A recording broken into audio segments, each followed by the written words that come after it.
It has been a few months since my last update on the Anubias Heterophylla propagation project, and I'm excited to share the progress with you.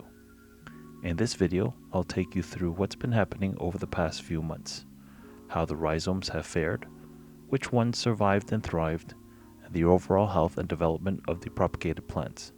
But that's not all. I'll also reveal how many new Anubias plants will be added to my farm and what's next for them in their growing journey. If you're into aquatic plants, slow-growing rhizome species, or just want to see some lush greenery, stay tuned. This one's for you.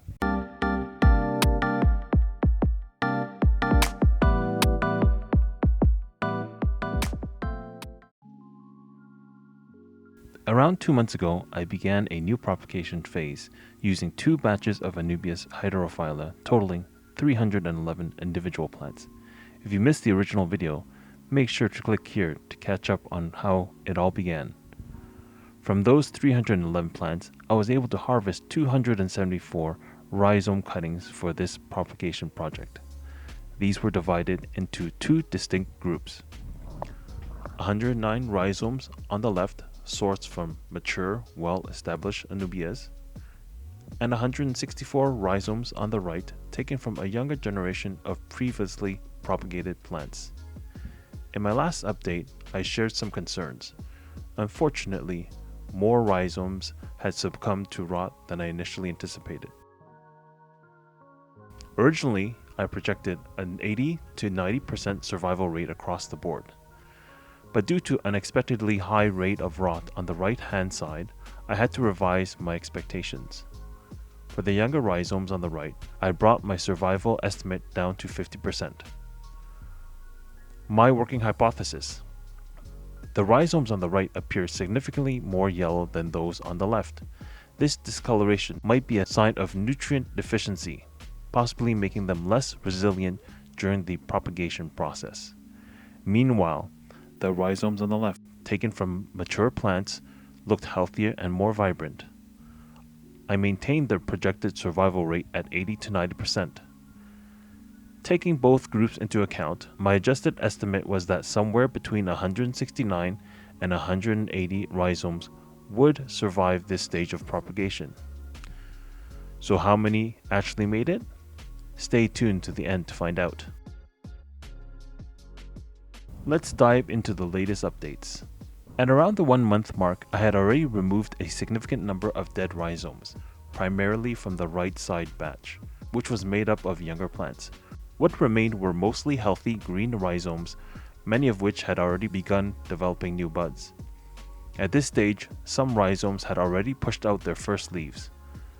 But the difference between the two sides was clear. The left side, sourced from mature plants, had more leaves and they were significantly larger. The right side, despite signs of life, lagged behind in size and development. To maintain humidity and prevent drying, I kept up daily misting. I also continued removing any rhizomes that showed signs of rot, typically indicated by a soft texture or color change. Just a few days later, some of the side shoots had already begun sprouting second leaves. This was a strong indicator that most of the surviving rhizomes were stabilizing, and the majority of them were on track for full recovery and further development.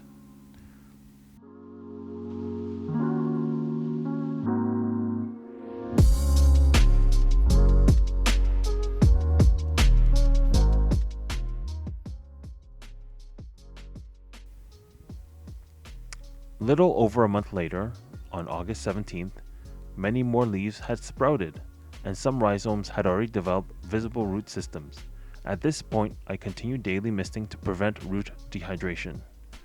Most plants appeared healthy and likely to survive, but managing the smaller plantlets had become the next big challenge. I'll dive deeper into that in a separate video.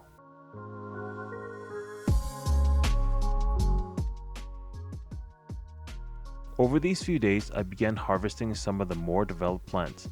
I soaked the rhizomes in water before handling them. This helped prevent stress and dehydration during the separation process.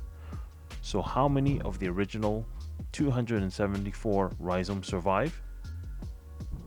167 rhizomes had at least one new plantlet, and 22 rhizomes were either still green or had a small bud, for a total of 189 rhizomes, above my revised estimate of 169 to 180. Using a sharp tool, I separated 29 larger plants that had already developed strong root systems. While these were harvested, they weren't discarded. Their original rhizomes still have smaller plantlets that aren't ready for harvest yet, so they'll be replanted.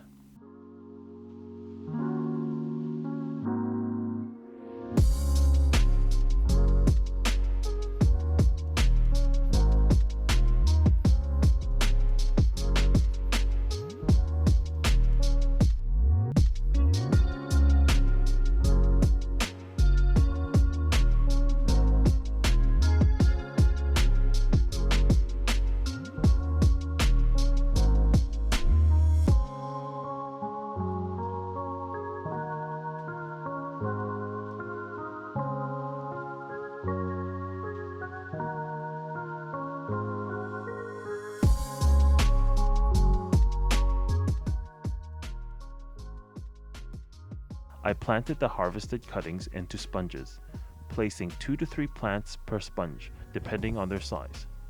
This method allows better moisture retention, good oxygen flow, and space efficiency, which helps to reduce the footprint of the farm.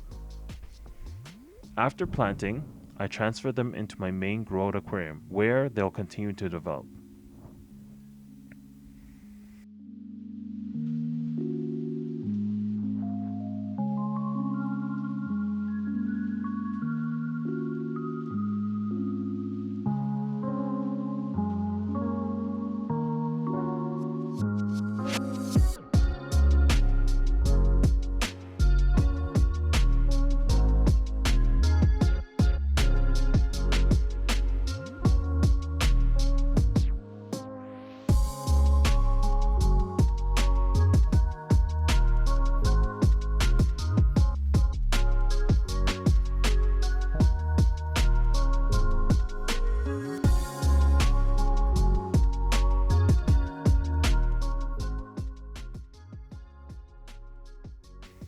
A couple of days later, I took the remaining 189 rhizomes and planted them into soil, switching from rock wool. Here's why. Soil allows me to press rhizomes deeper, giving roots faster access to moisture. While rock wool is cleaner, it doesn't hold rhizomes in place as securely. The trade-off is that the soil requires more maintenance and cleaning, but it should lead to faster root development. These rhizomes will now continue growing in soil. I'll periodically check back to see when more are ready for harvest. After 2.5 months, here's where things stand.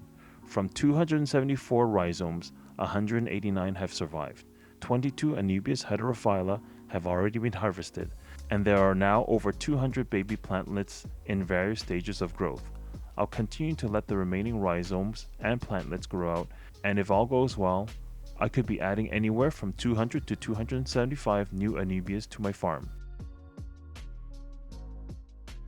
If you've enjoyed this update, make sure to subscribe and turn on notifications so you don't miss future updates, including more propagation progress, behind the scenes of my home Anubias farm, and upcoming Anubias related projects. If you missed the original Anubias heterophylla propagation video, be sure to click here to check it out.